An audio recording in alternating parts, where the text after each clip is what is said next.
लगता है कि नए साल के मौके पर रूस और यूक्रेन के बीच जो युद्ध चल रहा है वो थम जाएगा। इसका संकेत और कहीं से नहीं बल्कि यूक्रेन के राष्ट्रपति जेलेंस्की ने दिया है। उन्होंने जो देश के लोगों को संबोधित करते हुए कहा है कि 90% जो मसला है वो सुलझ गया है, 10% पे बात फंस गई है। वो 10% क्या है वो भी आपको हम बता देते हैं कि 10% क्या है। बेसिकली डोनबास के जो एरिया है वहाँ पर जो कब्जे को लेकर के दोनों देशों के बीच में तनातनी है, वहाँ पर रूस का करीब वहाँ पर है 80% से ज़्यादा। अगर पूरे इलाके को देखें, दो भागों में बटा हुआ है, एक दोनेस्क है और लुहांस जो है, वहाँ पर एक जगह 75% रूस का कब्जा है, दूसरी जगह 99%। तो इसको दोनों एरिया को मिलाकर के डोनबास बोलते हैं। और इस डोनबास के इलाकों के लेकर दोनों देशों के बीच में जो तनातनी है, जाहिर तौर पे इसका कोई अगर रास्ता निकल के आता है, यूक्रेन चाहता है कि डोनबास उसके पास रहे और रूस है वहाँ से पीछे हटने को तैयार नहीं है। ये रहा यूक्रेन का पक्ष। और दूसरा पक्ष ये भी है कि जहाँ पर रूस के राष्ट्रपति पुतिन ने कहा है कि बेशक ये लड़ाई एक साल और खींच जाए लेकिन जीत रूस की ही होगी। यानी कि मिला जुला की स्थिति यही है कि जहाँ पर जेलेंस्की ने 2 कदम पीछे हटे हैं, वहीं पर पुतिन वहीं पे खड़े हैं। जो उनकी शर्तें थी वो शर्तों से पीछे हटने को तैयार नहीं है। इसका मतलब बड़ा साफ है आयुष की ये मसला पिछले 3-4 दिन से लगातार ये चल रहा है कि पहले हुआ कि डोनाल्ड ट्रंप जो हैं अमेरिका के राष्ट्रपति, उन्होंने कहा कि दोनों देशों के बीच में बहुत ही अब लगभग लड़ाई थमने वाली है, ऐसी स्थिति आ गई है। उसके बाद से फिर होता है कि पुतिन के घर पर हमला हो जाता है। उसके बाद फिर से ट्रंप बात करते हैं, जो पुतिन से फ़ोन पर बात करते हैं, तो लगता है कि फिर वो दावा करते हैं कि शायद सुलझ जाए। और अब पहली बार इस तरह से खुल करके बोले हैं। अब तक जेलेंस्की बच रहे थे और रूस के सामने झुकने से मना कर रहे थे, लेकिन कहा कि 90%, मतलब इसका मतलब है कि कहीं ना कहीं पर अब उनको समझ में आ गई कि बात अब समझौता किए बगैर अब कोई रास्ता है नहीं। लेकिन ये 10% ही, जो 10% है वो 90% में भारी पड़ रहा है। जी सर, बात यह है कि रशिया तो यही चाहता है कि भाई हमने जहाँ तक युद्ध में जीत लिया है वहाँ तक हम अपने पास रखेंगे, और ये भाई उसकी इज्जत का सवाल भी है। उन्होंने सैंक्शंस झेले हैं, उनकी आर्थिक स्थिति काफ़ी खराब हो चुकी है, दुनिया भर से वो कटे हुए हैं। इसके बावजूद अगर वो युद्ध में लगे हुए हैं तो उनको अपनी जनता को तो जवाब देना पड़ेगा ना, कि जिस वजह से सैनिक बॉर्डर पे शहीद हुए हैं, 4 साल से युद्ध लड़ाई जो चल रही है जिस वजह से, तो उस अगर वो जीता हुआ इलाका भी छोड़ देंगे तो फिर तो उनके पास क्या ही बचेगा, फिर इस लड़ाई का मतलब क्या रहा। और यहाँ पर जेलेंस्की की इज्जत का सवाल ये हो गया है कि भाई उन्होंने दूसरे के कंधे रख करके बंदूक चलाने की कोशिश की थी, अब वो बंदूक जो है मिसफायर हो गई और उसके बाद उन्होंने अपने देश को मतलब अर्थव्यवस्था को खराब कर लिया। हजारों लाखों लोग जो हैं वो मारे गए हैं, विस्थापित हो चुके हैं, युद्ध अपराध हुए हैं इतने ज़्यादा, और अर्थव्यवस्था खराब हो चुकी है। दूसरी चीज़ सर ये कि ये जो दोनों इलाके हैं जो आप डॉनबास की बात कर रहे थे, यहाँ पर पावर प्लांट्स है, यहाँ पर जो इंडस्ट्रियल इलाका है, और ये बहुत बड़ा एरिया। दूसरी चीज़ ये है कि यहाँ पर रूसी भाषा बोलने वाले संख्या बहुत ज़्यादा है, मेजॉरिटी वही है, मेजॉरिटी वो है। तो उस मेजॉरिटी के आधार पर रूस हमेशा दावा करता है कि ये इलाका हमारा होना चाहिए। और रूस को ये बात पता भी है कि क्योंकि वहाँ रूस समर्थित लोग बसे हुए हैं, तो अगर वो लोग वहाँ पे जन्नत भी कराते हैं तो शायद रूस के पक्ष में ही बात जाने वाली है, और इसलिए रूस को छोड़ने वाला नहीं है। अब वहाँ पे पावर प्लांट है दूसरे वाला। और एक बात आपने जिक्र ये किया था कि पुतिन के घर पर हमला हुआ था, तो जो सैटेलाइट फुटेज आई है उसमें आया है इलाका कि यूक्रेन का इलाका है चर्नीहाइव करके, वहां से पूरा का पूरा ड्रोन्स का एक झुंड उड़ करके जाता है हमला करने के लिए। पूरी फुटेज क्लियर हो गई है, लेकिन यूक्रेन अभी मना कर रहा है। और इस बीच चूंकि बीबीसी समेत तमाम जो बड़े बड़े मीडिया आउटलेट्स हैं वो ग्राउंड पर कवर कर रहे हैं, तो उनका ये कहना है, जो विदेशी मीडिया आउटलेट्स हैं उनका ये कहना है कि रशिया जो है वो जानबूझ करके अपने ऊपर अटैक करवा रहा है ताकि वो इस पूरी पीस डील को खराब कर सके और अपनी शर्तों पे मनवा सके, प्रेशर बनाने के लिए। अब लेकिन ये बात है कि देखिए रशिया का तो बड़ा क्लियर अब तक रहा है, जिस तरह से जो स्टैंड रहा पुतिन का, वो एक कदम ही कभी पीछे नहीं हटे, चाहे डोनाल्ड ट्रंप मुझसे मुलाकात उनकी हुई हो या कितनी बार बातचीत हो चुकी है, लेकिन पुतिन 1 इंच भी इधर से उधर होने के लिए तैयार नहीं है। अब इसमें यूक्रेन के साथ दिक्कत क्या है कि यूक्रेन का बड़ा एक हिस्सा खंडहर बन चुका है। अब उनके पास युद्ध में कब तक खड़े रहेंगे, और जिस तरह से अमेरिका का दबाव बढ़ता जा रहा है, डोनाल्ड ट्रंप तो साफ कह रहे हैं कि अगर आप यूक्रेन नहीं माना तो उसके बाद हो सकता है कि अपना वो मदद करना भी अमेरिका बंद कर दे। तो अब ज़्यादा ऑप्शंस बचे नहीं हैं।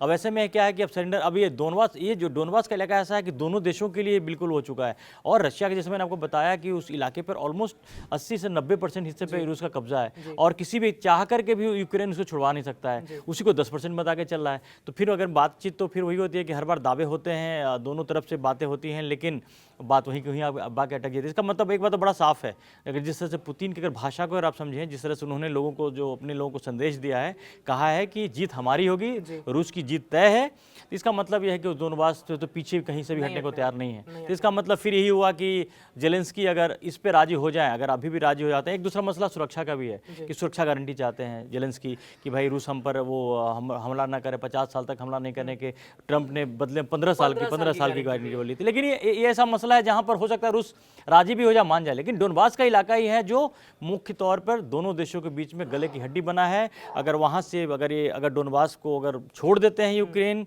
या जेलेंस्की छोड़ते हैं तो उनके अपने देश में बड़ी उनकी बेइज्जती होगी, और पुतिन तो कहीं से टस से मस होने के लिए तैयार ही नहीं है।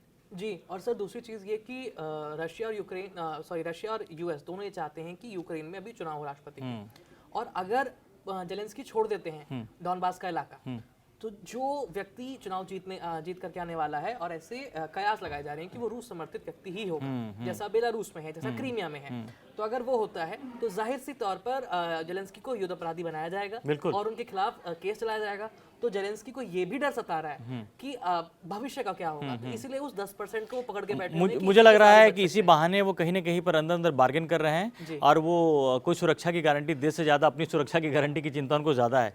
क्योंकि अब अगर 90% पे अगर ये बात को बार बार 90% बहुत इंपॉर्टेंट है, और ऐसा लग रहा है कि अब रुख लग रहा है कि जेलेंस्की के पास अब वो है नहीं, कुछ करने को बचा नहीं है, रूस मानेगा नहीं, तो जैसा लग रहा है कि सरेंडर करने के मूड में वो आ चुके हैं। और रहा सवाल जेलेंस्की के फ्यूचर का, तो ये बात तो तय है कि चुनाव जब भी होता है तो जेलेंस्की का जीतना तो इम्पॉसिबल है। तो अब कहीं ना कहीं जेलेंस्की अंदर ही अंदर ट्रम्प से चाह रहे होंगे कि भैया हमें बचा लो, हमें कोई गारंटी ऐसा दे दो ताकि हम इस पे वो कर जाएं। तो मिलाजुला की स्थिति यह है कि संकेत अच्छे हैं। नए साल पर एक बहुत बढ़िया संकेत आया है। 2026 के अगर पहले ही दिन अगर इस तरह की बात आई है, युद्ध खत्म होने के अगर संकेत हैं, तो देखो ऐसे भी पूरी दुनिया को फर्क नहीं पड़ता आयुष की डोनबास रूस के पास रहेगा, यूक्रेन के पास रहता है, यूरोप के देश बेशक उसमें अपना करते हैं, लेकिन पूरी दुनिया ये चाहती है कि लड़ाई पहले खत्म हो, क्योंकि इसकी वजह से बहुत ज़्यादा प्रॉब्लम्स हो रही हैं। इकोनॉमी भी बहुत देशों के डाउन हुआ, अमेरिका इसका सबसे ज़्यादा प्रॉब्लम अगर अमेरिका को हो रहा है। और तो ये मुझे लगता है कि एक पहले दिन जिस तरह के संकेत आए हैं, इससे युद्ध हो सकता है कि आने वाले 24 घंटे, 48 घंटे या 72 घंटे, कुछ भी ऐसा होता है कुछ दिनों में,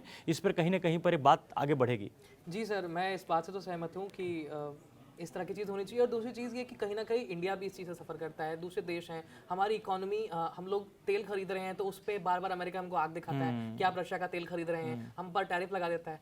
तो युद्ध दो देशों के बीच हो रहा है, सब कुछ अमेरिका उसकी जड़ है, लेकिन कहीं ना कहीं हम लोग भी सफर कर रहे हैं। तो अगर शायद ये युद्ध बंद हो जाता है तो कहीं ना कहीं इंडिया के लिए थोड़ी सी इकोनॉमी, पूरा यूरोप की हालत बहुत खराब है। अगर आप वहाँ पे इकोनॉमी बहुत ही खराब है। आपने इंडिया की बात की तो आपने देखा होगा कि प्रधानमंत्री नरेंद्र मोदी ने जब पुतिन के घर पे हमले हुए तो उनको बड़ा दुखद अफसोस करना। इसका मतलब है भारत ने बड़ा स्टैंड अपना साफ कर दिए हैं कि रूस अगर भारत के साथ खड़ा है तो भारत भी रूस के साथ मजबूती के साथ खड़ा है। और इस पूरे ही प्रकरण में अब ऐसा लग रहा है कि जेलेंस्की के पास, जैसे हम बार बार कह रहे हैं कि उनके पास कोई ऑप्शन बचे नहीं है, तो पूरी दुनिया ही चाहती है, जैसा बताया ना कि अमेरिका के अंदर महंगाई इतनी ज़्यादा हो गई है, और जो डोनाल्ड ट्रंप के लिए फेस सेविंग का ऑप्शन नहीं बचा हुआ है कि चुनाव से पहले उन्होंने कहा था कि जैसे ही वो राष्ट्रपति बनेंगे रूस यूक्रेन का युद्ध तो यूं चुटकी में खत्म कर देंगे, और 1 साल हो गए अभी तक हुआ नहीं है उनके लिए, उसकी बात है। और वहाँ पर मध्यावधि चुनाव होने हैं, अमेरिका में मध्यावधि चुनाव होता है। ये उनके लिए बड़ा, ट्रंप के लिए बड़ा चैलेंजिंग सिचुएशन है कि अगर ये युद्ध खत्म करा लेते हैं तो शायद उनका बहुत बड़ा क्लेम होगा, क्योंकि लगातार वो लगे रहे हैं, इसका क्लेम होगा जो हम बार बार भारत पाकिस्तान से क्रेडिट लेते हैं, युद्ध का लेते हैं।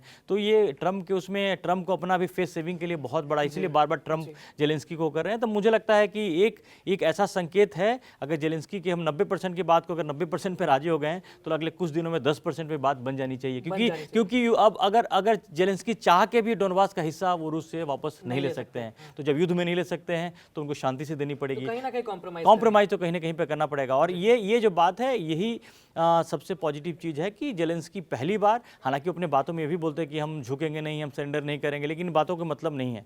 और जिस तरह से पुतिन ने अपना स्टैंड बड़ा ही क्लियर कर रखा है और बार बार ट्रंप के दबाव में किसी से आए नहीं है, तो ये यकीन मान के चलिए कि अगले कुछ दिनों में, जो हम लगातार पिछले कुछ दिनों से कह रहे हैं, आपकी इस कड़क बात में हमने 2-3 बार इस बात को बताया कि अब जो युद्ध है वो अंत है, बिल्कुल अंत के करीब पहुंच गया है, और इसका स्वागत भी किया जाना चाहिए। और अगर साल के शुरुआत में अगर एक खबर अगर आती है अच्छी, ये खबर एक्चुअली इसमें मुहर लग जाता है युद्ध खत्म होने का, तो यकीन मानिए कि कम से कम 2026 पूरी दुनिया के लिए एक अच्छा जाएगा, दुनिया के लिए अच्छा सुकून भरा रहेगा। तो तमाम अपडेट्स के लिए कड़क के साथ जुड़े रहिए। अभी तक आपने कड़क को सब्सक्राइब नहीं किया है तो जल्दी से सब्सक्राइब करें। फिलहाल के लिए धन्यवाद।